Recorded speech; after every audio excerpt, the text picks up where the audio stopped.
Assalamualaikum warahmatullahi wabarakatuh. Yang terhormat Ibu Triana Indrawati selaku dosen psikologi perkembangan anak usia dini, dan tidak lupa pula teman-teman PIAUD B yang saya banggakan. Di sini kami dari kelompok 4 akan mempresentasikan hasil diskusi kelompok kami yang berjudul Ilmu Perkembangan Anak Usia Dini, Teori Psikoanalisis dan Teori Kognitif. Sebelum memulai diskusi, saya akan memperkenalkan anggota dari kelompok 4, yaitu saya Mufadilatul Ulia NIM 24279 sebagai moderator dan sebagai pemateri 1. Yang kedua ada Alvina Syaharani NIM 24264 sebagai pemateri 2, dan yang ketiga ada Kiki Yuniati NIM 24297 sebagai pemateri 3. Selanjutnya, materi yang pertama akan dibacakan oleh saya sendiri, yaitu tentang perkembangan anak. Pengertian perkembangan anak. Anak dalam Kamus Besar Bahasa Indonesia diartikan dengan turunan yang kedua atau manusia yang masih kecil. Sedangkan pengertian perkembangan sendiri merupakan perubahan yang terus-menerus dialami, tetapi ia menjadi kesatuan. Dari penjelasan tersebut dapat kita simpulkan perkembangan anak dapat diartikan sebagai proses perubahan kuantitatif dan kualitatif individu dalam rentang kehidupannya, mulai dari masa konsepsi, masa bayi, masa kanak-kanak, masa anak, masa remaja, sampai masa dewasanya. Sedangkan teori perkembangan anak mengacu pada bagaimana anak berubah dan bertumbuh selama masa kecilnya. Kemudian ada periode perkembangan anak. Di dalam periode perkembangan anak ini terdapat 4 periode, yaitu yang pertama ada periode sebelum kelahiran atau pranatal, yang kedua ada masa bayi atau infansi, yang ketiga ada masa awal anak-anak atau early childhood, yang keempat ada masa pertengahan dan akhir anak atau middle and late childhood. Kemudian ada faktor-faktor yang mempengaruhi perkembangan. Yang pertama ada faktor hereditas atau keturunan atau pembawaan. Hereditas sendiri merupakan faktor pertama yang mempengaruhi perkembangan individu. Kemudian yang kedua ada faktor lingkungan. Faktor lingkungan dibagi menjadi 2, yaitu ada lingkungan keluarga. Lingkungan keluarga sangat penting dipandang sebagai faktor penentu utama terhadap perkembangan anak. Faktor yang kedua ada lingkungan sekolah. Sekolah merupakan lembaga pendidikan formal yang secara sistematis melaksanakan program pembimbingan, pengajaran, dan latihan dalam rangka membantu siswa agar mampu mengembangkan potensinya, baik yang menyangkut aspek moral spiritual, intelektual, emosional, maupun sosial. Materi yang kedua mengenai teori psikoanalisis akan dibacakan oleh Mbak Alvina Syaharani. Teori psikoanalisis. Teori psikoanalisis adalah teori yang menjelaskan tentang perkembangan kepribadian manusia. Unsur ini meliputi aspek internal dan eksternal. Teori psikoanalisis merupakan teori yang berusaha untuk menjelaskan tentang hakikat dan perkembangan kepribadian manusia. Unsur-unsur yang diutamakan dalam teori ini adalah motivasi, emosi, dan aspek-aspek internal lainnya. Teori ini mengasumsikan bahwa kepribadian berkembang ketika terjadi konflik-konflik dari aspek-aspek psikologis tersebut yang pada umumnya terjadi pada anak-anak atau anak usia dini. Teori psikoanalisis Sigmund Freud. Psikoanalisis adalah cabang ilmu yang dikembangkan oleh Sigmund Freud dan para pengikutnya sebagai studi fungsi dan perilaku psikologis manusia. Pada mulanya, istilah psikoanalisis hanya dipergunakan dalam hubungan dengan Freud saja, sehingga psikoanalisis dan psikoanalisis Freud sama artinya.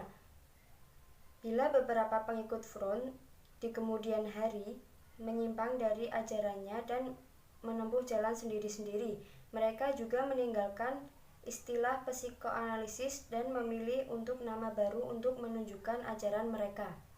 Psikoanalisis memiliki 3 penerapan. 1. Suatu metode penelitian dari pikiran. 2. Metode ilmu pengetahuan sistematis mengenai perilaku manusia. 3. Suatu metode perlakuan terhadap penyakit psikologis atau emosional. Teori psikoanalisis dapat dipandang sebagai teknik terapi dan sebagai aliran psikologi.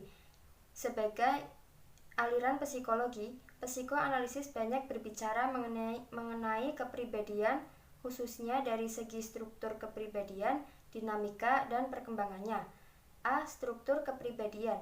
Menurut Freud, kepribadian terdiri atas 3 sistem atau aspek, yaitu ID atau aspek biologis, ego atau aspek psikologis, dan superego, aspek sosiologis. ID merupakan lapisan psikis yang paling dasariah, kawasan Eros dan Thanos berkuasa. Dalam ID terdapat naluri-naluri bawaan biologis atau seksual dan agresif, tidak ada pertimbangan akal atau etika, dan menjadi pertimbangan kesenangan, serta keinginan-keinginan yang direpresi. Ego merupakan pelaksanaan dari kepribadian yang mengontrol dan memerintahkan ID dan superego, serta memelihara hubungan dengan dunia luar untuk kepentingan seluruh kepribadian yang keperluannya luas. Sedangkan superego merupakan sistem kepribadian yang berisi nilai-nilai moral bersifat evaluatif, memberikan batasan baik dan buruk. Dinamika kepribadian. Berdasarkan pemikiran, Freud berpendapat bahwa energi psikis dapat dipindahkan ke energi fisiologis dan sebaliknya. Jembatan antara energi tubuh dengan kepribadian ialah ID dengan insting-instingnya. Macam-macam insting dibagi menjadi 2, yaitu 1. Insting hidup. Insting kehidupan baik yang berupa kecondongan untuk mempertahankan ego, libido narasistis maupun libido brojek, bertujuan untuk peningkatan, artinya mengadakan kesatuan yang semakin erat dan karena itu semakin mantap untuk mempertahankan hidup. Yang kedua, insting-insting mati-mati. Insting kematian bertujuan untuk menghancurkan dan menceraikan apa yang sudah bersatu, karena tujuan terakhir setiap makhluk hidup ialah mau tidak mau meninggal dunia. C. Tahap-tahap perkembangan. Freud menyatakan bahwa perkembangan kepribadian berlangsung melalui 5 fase yang berhubungan dengan kepekaan dan daerah-daerah erogen atau bagian tubuh tertentu yang sensitif terhadap rangsangan. Kelima fase perkembangan kepribadian adalah sebagai berikut. 1. Fase oral atau oral stage, 0 sampai dengan 18 bulan. Bagian tubuh yang sensitif terhadap rangsangan adalah mulut. 2. Fase anal atau anal stage, kira-kira usia 18 bulan sampai 3 tahun. Pada fase ini, bagian tubuh yang sensitif adalah anus. 3. Fase phallis atau phallic stage, kira-kira usia 3 sampai 6 tahun. Bagian tubuh yang sensitif pada fase phallis adalah alat kelamin. 4. Fase laten atau latency stage, kira-kira usia 6 sampai pubertas. Pada fase ini, dorongan seks cenderung bersifat laten atau tertekan. 5. Fase genital atau genital stage, terjadi sejak individu memasuki pubertas dan selanjutnya. Pada masa ini, individu telah mengalami kematangan pada organ reproduksi. Yang ketiga, teori kognitif. Teori kognitif adalah teori yang mengatakan bahwa belajar merupakan suatu proses perubahan persepsi dan pemahaman yang dapat diukur dan diamati. Teori kognitif Jean Piaget yaitu salah satu teori yang menjelaskan bagaimana anak beradaptasi dengan menginterpretasikan objek dan kejadian-kejadian di sekitarnya.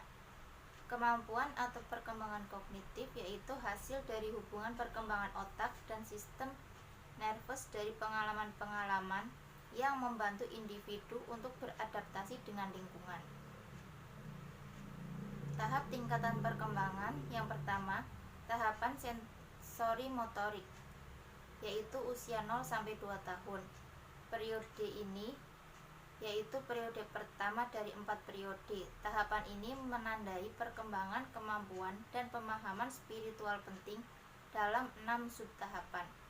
Yang kedua, tahapan praoperasional, yaitu usia 2-6 tahun. Dalam tahapan ini, anak mengembangkan keterampilan berbahasanya.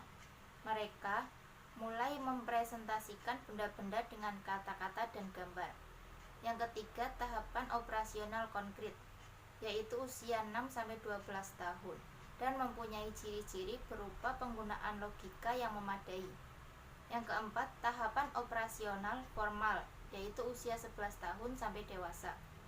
Tahapan ini dialami anak dan terus berlanjut sampai dewasa. Karakteristik tahapan ini diperolehnya kemampuan untuk berpikir secara abstrak, menalar secara logis, dan menarik kesimpulan dari informasi yang tersedia.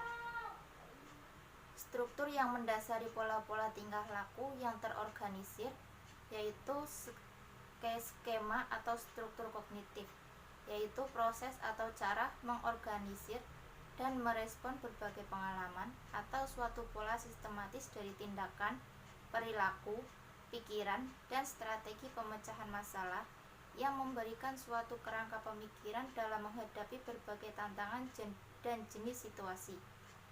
Yang kedua, adaptasi struktur atau fungsional.